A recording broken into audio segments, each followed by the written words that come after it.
नमस्कार। आज हम अरविंद अडिगा के उपन्यास द व्हाइट टाइगर पर आधारित एक बहुत ही दिलचस्प सारांश का विश्लेषण करेंगे।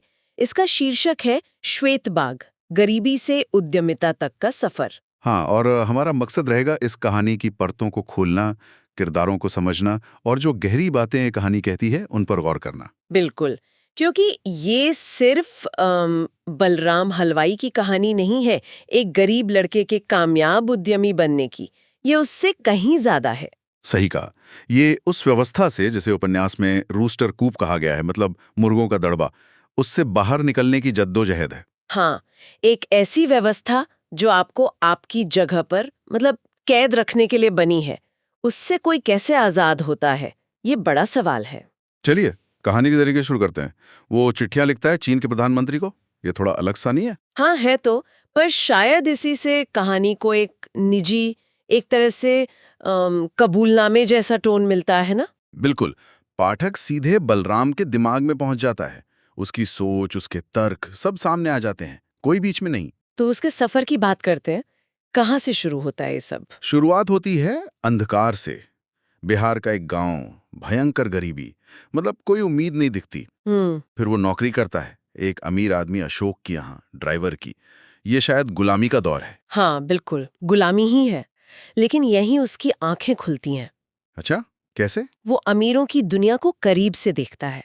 उनका पाखंड, भ्रष्टाचार, उनका नैतिक पतन, ये सब देखकर उसकी जागृति होती है। और यही जागरूकता उसे बदल देती है। वो समझ जाता है कि ये दुनिया कैसे चलती है। हाँ, और फिर वो एक ऐसा कदम उठाता है जो बहुत भयानक है, अपने मालिक की हत्या और पैसे चुराना। इसे वो अपनी आजादी कहता है। ये नैतिक रूप से बहुत मुश्किल जगह है। बिल्कुल, लेकिन कहानी के हिसाब से ये उसके लिए एक मोड़ है। और फिर उन पैसों से वो बेंगलोर जाता है और अपना टैक्सी बिजनेस शुरू करता है। ये हुआ उसका पुनर्निर्माण, उद्यमी बन जाता है। तो इस पूरे सफर से क्या सबक मिलते हैं? पहली बात तो शायद यही कि महत्वाकांक्षा और दुनिया को समझने की इच्छा आपको कहीं भी ले जा सकती है। हाँ, अपनी मौजूदा हालत को ही सब कुछ मानकर बैठना नहीं चाहिए। और वो रूस्टर कूप वाला आइडिया, वो बहुत पावरफुल है। वो दिखाता है कि कैसे समाज हमें सिखाता है कि हम अपनी स्थिति बदल ही नहीं सकते। जैसे दड़बे के मुर्गे, जिन्हें लगता है भागना नामुमकिन है। हाँ, और उपन्यास हमें उन परंपराओं, उन व्यवस्थाओं पर सवाल उठाने को कहता है जो हमें दबाए रखती हैं। एक और बात जो मुझे बहुत दिलचस्प लगी, बलराम की शिक्षा किताबी नहीं है बिल्कुल। नहीं, उसे कहते हैं स्ट्रीट नॉलेज। दुनिया कैसे काम करती है, ये वो स्कूल में नहीं, सड़क पर सीखता है, लोगों को देखकर, उनकी चालें समझकर। पर क्या ये स्ट्रीट नॉलेज उसे नैतिक रूप से बेहतर बनाती है या सिर्फ चालाक? यही तो सवाल है। उपन्यास इसी मुश्किल सवाल को उठाता है। एक भ्रष्ट समाज में सही गलत क्या है? जिंदा रहने के लिए, आगे बढ़ने के लिए क्या कुछ भी करना जायज है? और उसकी कीमत क्या होती है? बिल्कुल, कीमत तो छुपानी पड़ती है। और आखिर में वो खुद को व्हाइट टाइगर कहता है, श्वेत बाघ।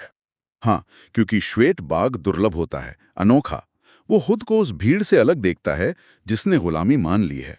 अपनी खासियत को पहचानना और उसका फायदा उठाना। तो कहानी का सार क्या हुआ? एक ऐसी दुनिया में जो आपको नीचे रखना चाहती है, उससे निकल भागना। वो हिम्मत का काम भी है और एक तरह का विद्रोह भी। सही कहा।